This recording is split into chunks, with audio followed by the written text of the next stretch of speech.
Housing in Australia's cities is among the least affordable in the world. For decades, we have not built enough housing where people most want to live. A lack of well-located homes is dividing families and communities and robs younger Australians of economic opportunity. So, what needs to change to ensure we build more homes where people want to live? Our new report, More Homes, Better Cities, Letting More People Live Where They Want, offers solutions to this complex problem. I'm Kat Clay, and you're listening to the Grattan podcast. Today, I'm joined by report authors and housing experts Brendan Coates, Joey Moloney, and Matthew Bowes to unpack this issue. So, Matt, you say at the heart of our housing problem is that we just haven't built enough homes to keep pace with population growth. Can you unpack this for our listeners? Australians have heard a lot about our nation's housing crisis over the past few years, and at the heart of that problem is the fact that Australia just hasn't built enough homes to meet the rising demands that Australians have for housing. And I think the easiest way to see that is to look at the adult population growth compared to housing growth over time. So adult population growth, that's what matters most for housing demand. And if you look at the growth rates since, say, World War II, they've actually been pretty stable over that kind of half a century or more. So they've been growing around 1.5% to 2% per year, because even as our birth rate has declined, our immigration program has increased to fill that gap. So what's really changed is the growth in the number of homes available for Australians. So back in the 50s, 60s and 70s, the number of homes in Australia was growing at a rate of 2.5% to 3% per year. So that's much faster than the adult population growth. But since the 90s, that's dropped a lot. So it's now less than 2% per year. And over the past 2 decades, the number of homes we have been building has been growing slower than the adult population. As we show in the report, we're actually an outlier on this metric among developed economies. So we're one of the few developed economies that has seen the number of homes per adult decline significantly in that period of the past 2 decades. And the problem is even worse than this suggests, because actually we don't just need to see housing grow in line with population. We need to see the number of homes grow faster than population. And that's because as Australians become richer, as we age as a society and as more people look to, say, work from home, we need more homes for the same number of adults just to keep pace with that increased demand that economic and social change brings. So where are we seeing this impact the most? Where this really matters is in our nation's capital cities. That's where the majority of the country lives. And there, what we've seen is generally a fair bit of growth outward. So in some cities like Melbourne, we've seen a decent number of new greenfield suburbs. And we've also seen a bit of growth upwards right in the centre of the city, within, say, 5 kilometres of the CBD. But in those established suburbs in between, housing growth has been much slower. So if you compare our capital cities like Sydney and Melbourne to similar-sized cities overseas, they're generally a lot less dense. So to cite one example, inner Sydney is actually lower in terms of its population density than Los Angeles, which is a pretty famous example of American urban sprawl. And that's why listeners may have seen stories about some wealthy suburbs in Sydney and Melbourne that are actually seeing declining populations as high house prices are pushing out younger and lower income people out of those well-located areas in our cities. And that has flow-on impacts for the job market. It has flow-on impacts for productivity, for how long people have to commute to get to work. And it's frankly splitting up a lot of families and communities because people just can't afford to live where they would like to. Yeah, man, I'm a perfect example of that. I mean, I grew up my whole life in Sydney and then moved to Melbourne more than a decade ago. And I can't actually afford to move back to Sydney now. And not that I particularly want to, because I feel like I can have a better quality of life in Melbourne, closer to the city for less cost. Brendan, I'm wondering what happens when we don't allow more homes where people want to live. Well, look, it's no coincidence that Australian cities are some of the least dense in the world and they're some of the most expensive.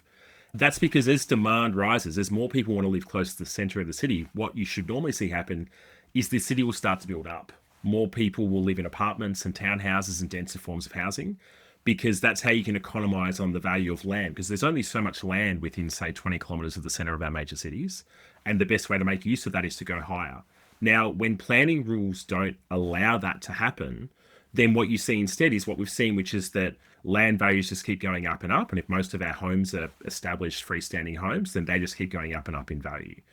And what we want to see is a world where that density increases. And in fact, the gap between what people will be willing to pay to build apartments on a block of land, given construction costs, the cost of that land acquisition, and what the current price of that same apartment is in the secondary market, is a really effective measure of how much planning controls are restricting how much housing we see on a site. And we see that in past work from the Reserve Bank that showed that planning controls add hundreds of thousands of dollars to the value or to the cost of housing in our cities.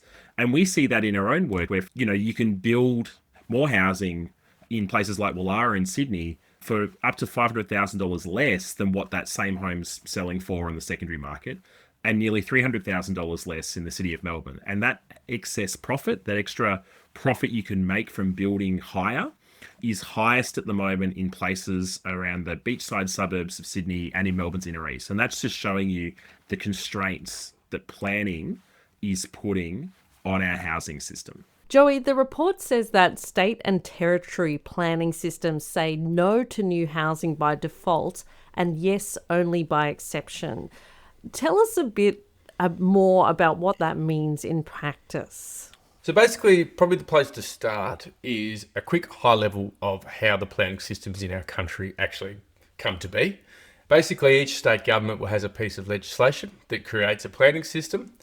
That'll have different tools that the local councils can then use to create planning rules. So a key one is zones, what you're allowed to use a piece of land for and how intensely you're allowed to use it, what you're allowed to build on it. So the state government set the framework and the tools, then the councils use that to set and apply the rules. So we had a look, what does this look like in practice? Across our major cities, what kind of rules are actually being implemented? So in Sydney, Melbourne, we found that 80% of the residential land, established residential land within 30 kilometres of the centre of Sydney, and 87% in Melbourne, is restricted to housing of 3 stories or fewer, right? So that's a hard cap on how big a building can be, which means it's a hard cap on how many homes you can put on that well-located land. And then in Brisbane, Adelaide and Perth, the situation was like more intense again. 3/4 or more of the land is subject to height limits of roughly about 2 stories. That's just what the zones say at a high level. We've got this really high prevalence of low density zoning across a lot of well-located land in our capital cities. But the story doesn't really end there. The systems are much more complicated. You've got this long list of other built form controls that exist that limit not just how tall a building can be, but how far it needs to be set back from the site boundaries, how much of the actual plot of land, the site it's allowed to cover. So all of these things add up and compound, and they create sort of a system that's essentially like jumping through slices of Swiss cheese. And you can create situations, or we do create situations, where it's technically allowed to build something on a piece of land. In practice, it's infeasible, certainly commercially infeasible, because you just can't make enough money from the amount of floor space that you're allowed to build there. The story gets even more dire than that, because even when those black and white rules might say yes, you're entering into this world where you've got these complicated, long and uncertain processes to get an individual proposal up, even within an envelope that might permit it. So they're complicated because you've got lots and lots of things that need to accompany a proposal, statement of environmental effects in New South Wales, a bunch of other things that you need to submit to the council in order to get something approved. Councils often take a long time to process these applications, particularly for bigger developments. It can be upwards of a year's wait, and uncertain because despite the fact the rules of the land use planning scheme might say, yes, you're allowed to build, let's say, 6-story apartments here, or you're allowed to build 3 townhouses on this block that used to just have 1 home on it. The council might have specified some objectives for the area that are a bit more vaguely worded. They might say that development in this area needs to be consistent with the prevailing neighbourhood character, right? So there's this additional uncertainty, and that uncertainty generally has a bias towards no, even when the black and white rules say yes in the first instance. And so the last thing we looked at was, well, what's the governance of the system that leads to this system that says no by default? Well, you probably have picked up by now that because a lot of this decision making about the rules and then the approvals gets delegated to local councils, naturally our systems favour local politics. And local politics tends to favour people who have more time on their hands, which means that local politics tends to favour older, wealthier homeowners. I found this really interesting in your report, that this idea that people who have the time to engage with local council actually kind of take priority in consultations because they just simply have the time. That's exactly right. And you see this when you look across any of the sort of numbers that have been compiled in this area in Melbourne and in Sydney, that when you compare who gets involved in community consultations on land use planning decisions versus who actually lives in the area, it's always disproportionately older, wealthier homeowners.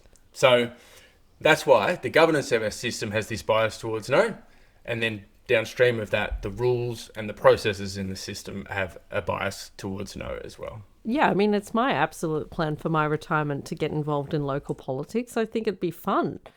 Okay, so we've outlined a lot of issues with the system and how it is long and convoluted for people who are trying to build higher density properties. So the big question is, and I'd like to hear from all of you, what should we do about it? So I think the first thing to say is that there's kind of two principles that are driving our recommendations here. The first is that when it comes to housing, at least, the core goal of our planning systems should be to allow as many people as possible to live in the places that they want to live, to maximise the housing choices that they have. And the second key insight is just building off what Joey was talking about there. It's that fundamentally local governments aren't equipped to handle this on their own. Our cities are divided up among a huge number of different small local government entities.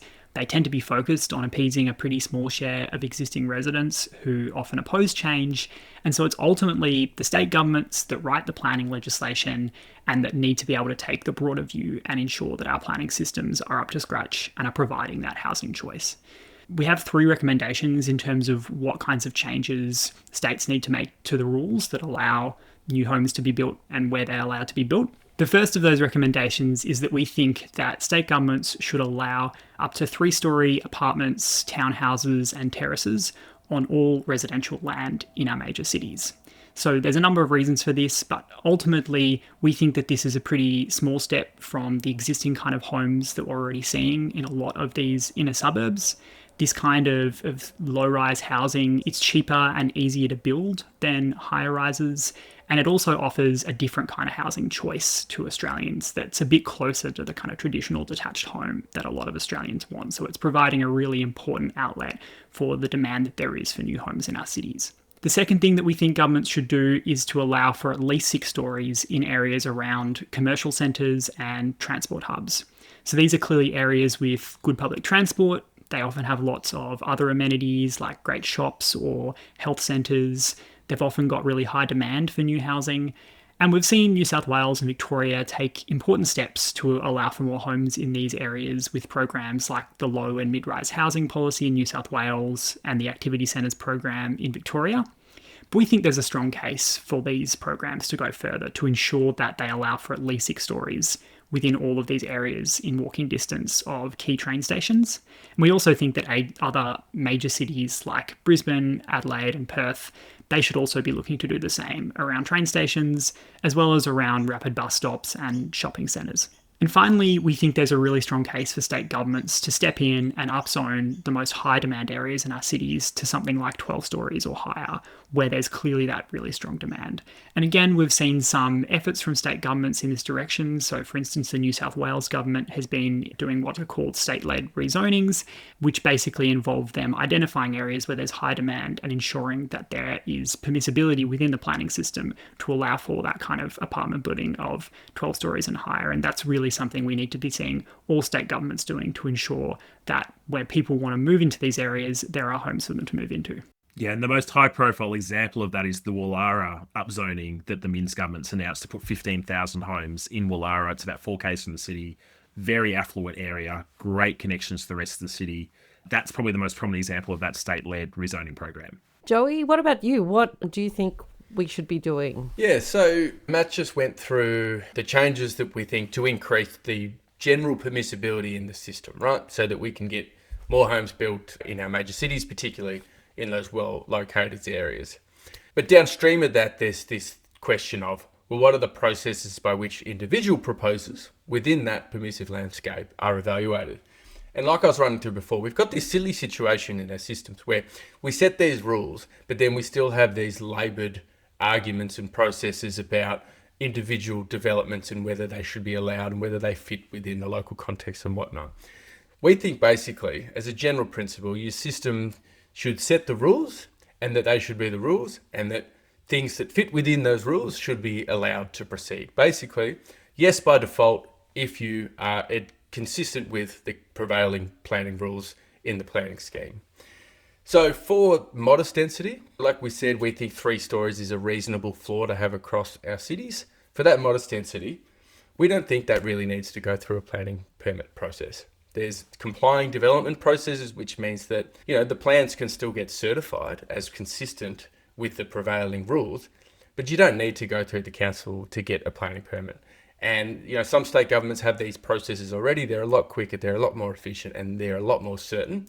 And we think they should be extended to all of those modest density 3-story proposals that we hope to see coming through the system. And something to add there, Kat, is that already a lot of single family homes, if you want to knock your home down and rebuild it, they're already going through these complying development processes. So often what we're talking about here is just allowing similar kinds of built form shapes. The amount of space that you're building is the same. We're just allowing people to divide it into townhouses and terraces rather than just one home. Oh, I'm seeing that a lot in my local area, which is actually positive to see that a lot of the old kind of 1950s bungalows are getting knocked down and townhouses are being erected on that land. And I think it's probably a much more efficient use of that space. And you still need to follow the rules of the building code. So it's still subject to building regulation. If you knock down a house and rebuild it, you've still got to get certification that the build works and is up to standard. It would be no different in this situation. It's just skipping that planning approval step. And we sort of want to extend this principle to larger developments as well. Like 4+ stories, you're in the apartment world now. You can still go through a planning permit process, but let's take the uncertainty out of it and create these sort of deemed to comply standards, these rules, that if you are meeting this height limit, this setback, this site coverage, there can be a long list of standards to make sure that it's consistent with the planning scheme. But it basically means that if you meet that, then the planning scheme says yes to this, rather than having a fight against a bunch of subjective criteria along the way. So that should be extended as much as possible, certainly to that 4 to 6 area, and above that as much as practicable. Now, I just got one more point I want to hit here, which is to do with the processes that we have in place to assess the costs and benefits of planning rules. Historically, we've just systematically underweighted the costs of restrictive planning rules and overweighted the benefits that accrue to local residents in the form of less development in their area. Now, we think that just fundamentally needs to change. We need to make sure that big changes to planning schemes, particularly where they increase the restrictiveness of what you're allowed to use land for, go through rigorous cost-benefit analysis to make sure that the costs associated with restricting the amount of homes that can go in an area where more people clearly want to live are properly taken into account when we are imposing these rules. Brendan, this is typically a local and state government issue, but what can we be doing at the federal level? Well, look, there is a federal role to play here, which has already been borne out by the fact there isn't a national accord housing agreement to try to build 1.2 million homes over 5 years between the Commonwealth and the states. The reason the federal government has a role to play is because if any one state tries to fix this on their own by upzoning, then some of that housing affordability benefit will be exported elsewhere, in the same way that Sydney has kind of been exporting its housing affordability problem to the rest of the country for decades, and we're happy to have you here in Victoria. The issue at the moment is the government's got a plan for 1.2 million homes that is agreed with the states. That plan is ambitious. It's the appropriate level of ambition. 1.2 million homes would make a big difference. But the incentive payments that sit behind it, there's $3.5 billion in incentives there, including $15,000 per home that states build above a baseline of 1 million homes over those 5 years, they're not working. Basically because we've seen sharp jumps in construction costs, interest rates went up sharply over the last couple of years. That just means that states are well short of qualifying for the payments, even if they make substantial reforms, as states like New South Wales, Victoria are. And so instead, we need a different approach. And essentially that is extending what's called national competition policy to incentive payments to residential land use. So basically paying the states for doing the kind of reforms that we're advocating for in the report. It means that you're paying them to do specific, ambitious, and verifiable reforms. So they get rewarded for doing the thing that they can control rather than being subject to the whims of interest rates and global economic cycles that affect how much housing, the flow of new housing that gets built each year. This is a big long-term project. The planning system is one of the most important economic regulatory settings that we have in our country. It has enormous implications for where people live and work. And so we should be tracking progress. And so we would like to see the Productivity Commission essentially evaluating over time each year, are state planning systems allowing enough housing to meet demand? How much of that is commercially feasible to build? And basically tracking progress in a way that we just have not done in recent decades, which has led us to the world that we're in today. Okay, Brendan, so say Australian governments do all of these things that you've recommended. What do we get out of this? Well, the thing that we get first and foremost is more and cheaper housing.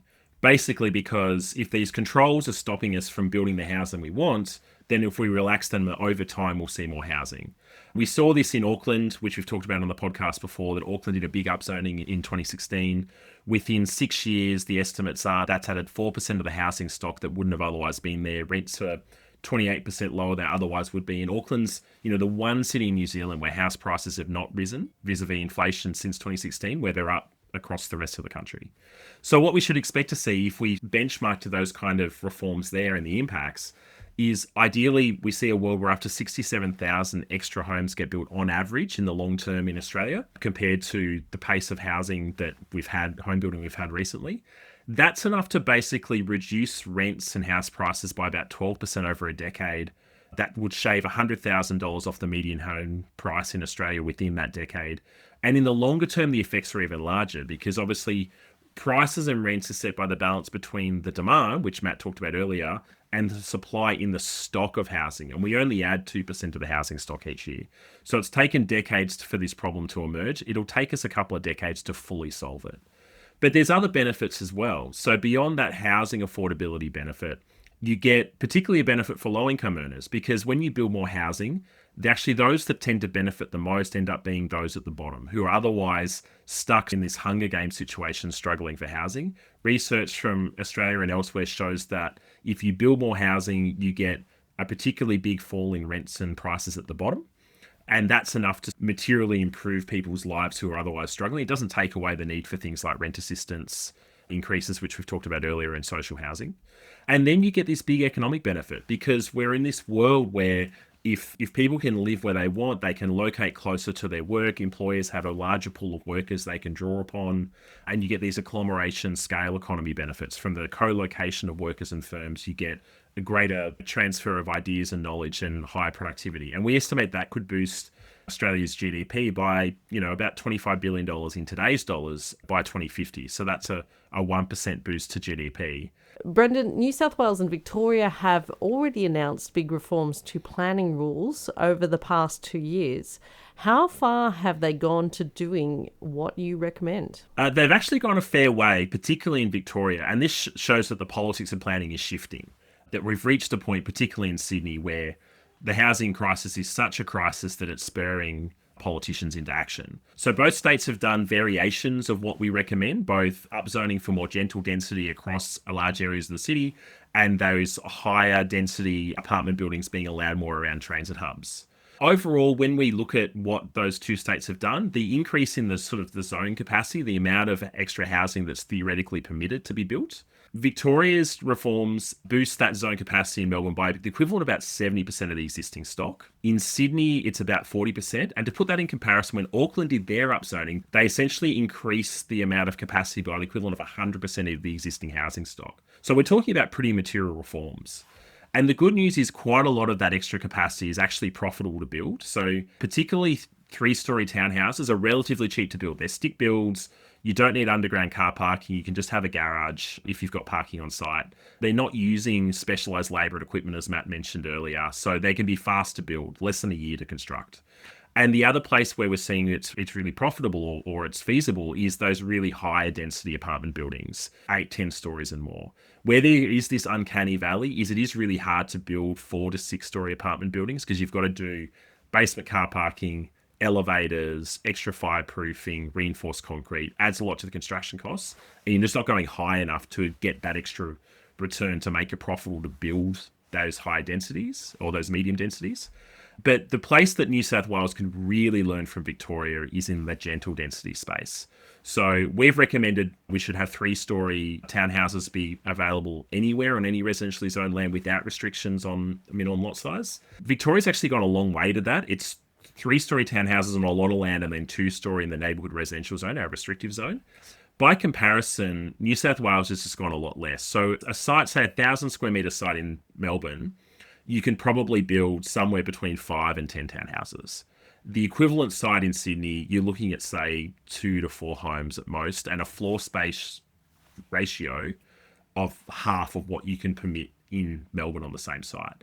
And so if Sydney did what we've recommended, that it could unlock an extra capacity for 1 million homes that could be profitably built today. In fact, more than that. Yeah, that could make such a huge impact in people being able to live where they want. Matt, finally, I'm interested in the public reaction to these kinds of reforms and recommendations. How have people reacted to these changes so far in New South Wales and Victoria?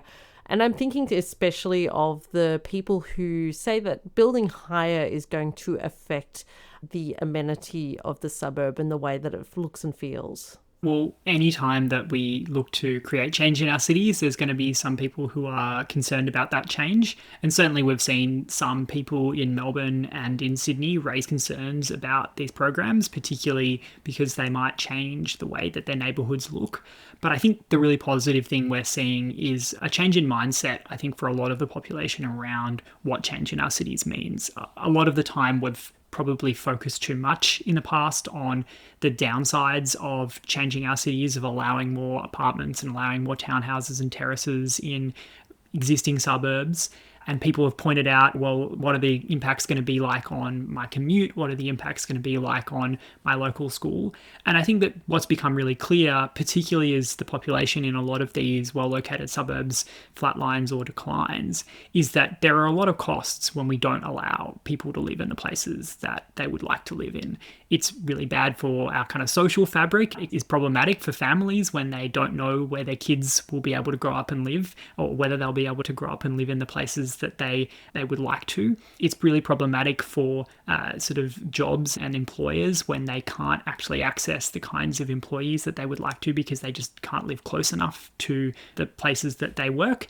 And it's also a real issue in terms of housing affordability and ensuring that our cities are welcoming, inclusive places that low-income people can afford to live in. So for all those reasons, I think the politics of this are shifting, and we're seeing people recognise that when we build more housing, it creates a lot more amenity in our communities, it creates a lot more opportunity in our communities, and that there's really a case for optimism about the future of our cities if we allow for housing in these areas that have traditionally been most restrictive. That's a great place to wrap it up. Thank you so much, Brendan, Joy and Matt, for sharing, I think, what is actually hopeful and aspirational ideas about improving housing across our country. If you would like to read this report, please find it for free online at grattan.edu.au. You can also engage with us on social media across most major social media channels at Grattan Institute. Please take care, and thanks so much for listening.